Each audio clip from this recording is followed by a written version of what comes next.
Le Rwanda a souvent été décrit comme le pays des 1000 collines. Un petit pays mais densément peuplé, niché dans les montagnes et vallées de la région des Grands Lacs d'Afrique. Après avoir obtenu son indépendance de la domination coloniale belge en 1962, le Rwanda a été confronté à un mélange complexe de divisions ethniques à l'intérieur de ses frontières. Alors que le pays avançait sur la voie de la souveraineté nationale, ces tensions couvaient sous la surface, posant les bases de l'un des moments les plus sombres de l'histoire, le génocide rwandais. Historiquement, le Rwanda a été divisé entre deux groupes ethniques principaux, la majorité Hutu et la minorité Tutsi. Bien qu'ils partageaient la langue, la culture et le territoire, ils se distinguaient par leur occupation et leur statut social, les Tutsis étant souvent perçus comme l'élite éleveuse de bétail, tandis que les Hutus étaient principalement considérés comme des cultivateurs de subsistance. Ces divisions, bien qu'initialement flexibles, se sont progressivement approfondies au cours de la période coloniale. À la fin du 19e siècle, le Rwanda est passé sous domination allemande, les représentants du Kaiser exerçant leur influence au sein de l'élite locale dans des villes comme Nyanza et Kigali. Pendant la Première Guerre mondiale, le Rwanda est passé sous occupation belge à la suite de la campagne d'Afrique de l'Est et a été attribué à la Belgique par la Société des Nations quelques années plus tard. Les puissances coloniales, mais surtout les Belges, ont renforcé et manipulé les divisions ethniques, introduisant des cartes d'identité qui classaient les individus comme Hutu ou Tutsi. Ce système accordait des privilèges supplémentaires à la minorité Tutsi, exacerbant le ressentiment déjà profond de la majorité Hutu. Après l'indépendance en 1962, le Rwanda a été plongé dans un réseau complexe de lutte de pouvoir. La période post-coloniale initiale a vu la majorité Hutu accéder au pouvoir, entraînant des cycles de violence et de représailles contre les Tutsis, de plus en plus marginalisés. Ces années ont été marquées par une série de coups d'État, d'assassinats et un fossé grandissant entre Hutu et Tutsi, avec chaque groupe cherchant à dominer. Les années 1990 ont apporté des difficultés économiques et une instabilité politique au Rwanda. La chute des prix du café a dévasté l'économie, tandis que les pressions politiques augmentaient avec des demandes de gouvernance plus démocratique. L'invasion de 1990 par le Front patriotique rwandais, un groupe rebelle dirigé par des Tutsis basés en Ouganda, a déclenché une guerre civile qui a exacerbé les tensions. La réponse du gouvernement, incluant la promotion de la suprématie Hutu et la propagande de masse, a intensifié un climat de peur et de haine.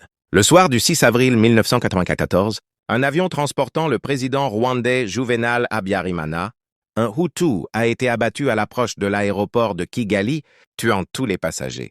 Les accusations de responsabilité sont venues de tous côtés.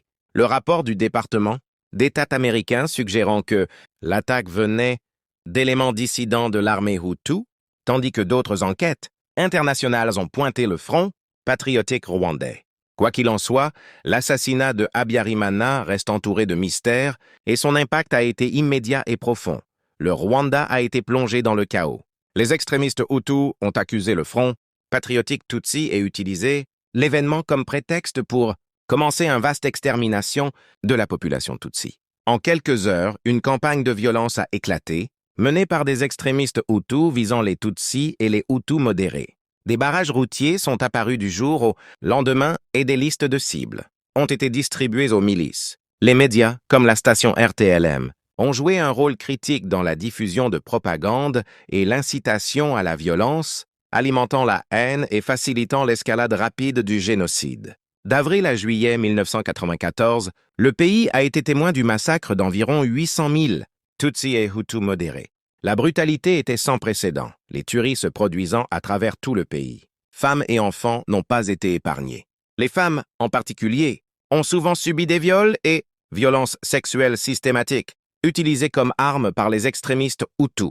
Les auteurs, souvent armés de machettes et encouragés par la haine raciale extrême, ont commis des actes de cruauté indescriptibles. L'efficacité et la férocité de la violence ont été alimentées par des récits manipulateurs qui ont retourné les voisins les uns contre les autres et transformé les lieux de refuge en sites de massacre. Outre les Tutsis et les Hutus modérés, un autre groupe ethnique, les Batwa ou Twa, a été victime de la violence de la majorité extrémiste.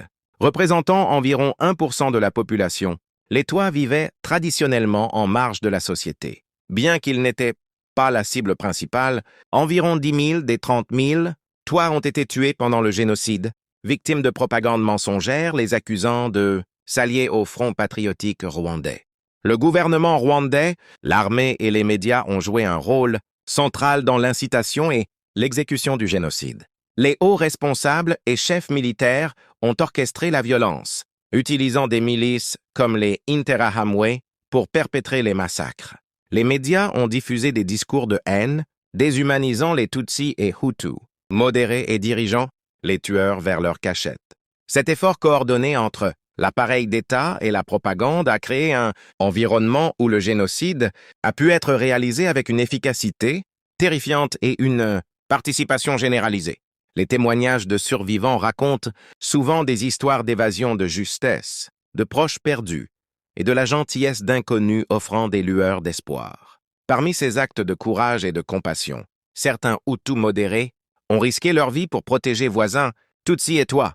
Ils ont caché des personnes chez eux, les ont aidés à fuir vers des lieux sûrs et leur ont fourni nourriture et soutien, défiant souvent les directives génocidaires de leur propre ethnie.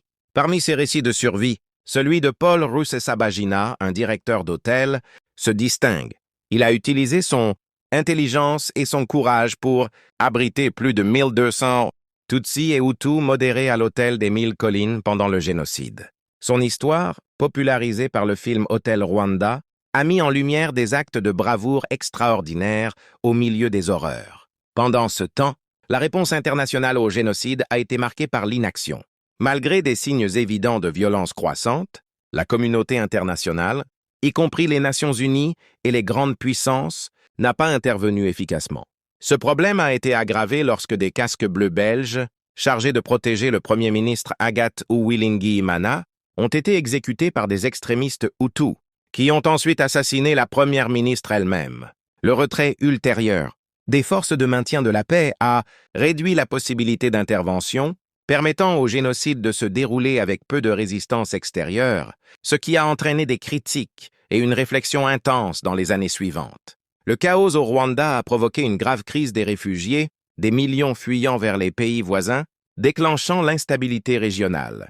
Les camps surpeuplés sont devenus des foyers de violence supplémentaires, exacerbant les tensions dans la région des Grands Lacs et menant à des conflits armés compliquant davantage la situation humanitaire. En juillet 1994, la guerre civile touchait à sa fin. Le Front patriotique rwandais a pris le contrôle du pays, mettant fin aux violences de masse et posant les bases d'un nouveau gouvernement.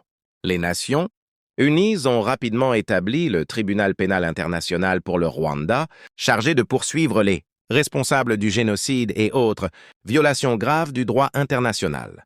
Parallèlement, le Rwanda a mis en place les tribunaux Gacaca, un système de justice communautaire traditionnel pour traiter le grand nombre d'affaires. Ces tribunaux visaient à promouvoir la guérison et la réconciliation, en encourageant la vérité et la participation communautaire, tout en résorbant l'arriéré de procès liés au génocide. Cette approche communautaire a été une étape importante dans la reconstruction psychologique du Rwanda, considérant le traumatisme des survivants confrontés au stress post-traumatique, au deuil et à la perte.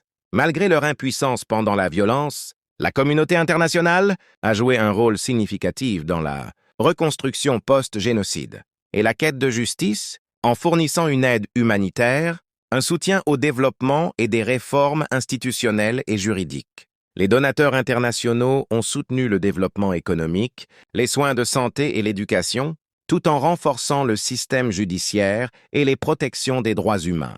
Alors que le Rwanda continue de se reconstruire, son chemin vers la réconciliation reste confronté à des défis, y compris la persistance de tensions ethniques. Des groupes comme les Interahamwe, qui continuent de nourrir de vieilles rancunes, opèrent encore dans les régions frontalières. Malgré ces défis, la détermination du Rwanda à l'unité reste prometteuse, annonçant un avenir marqué par la résilience plutôt que par les atrocités passées.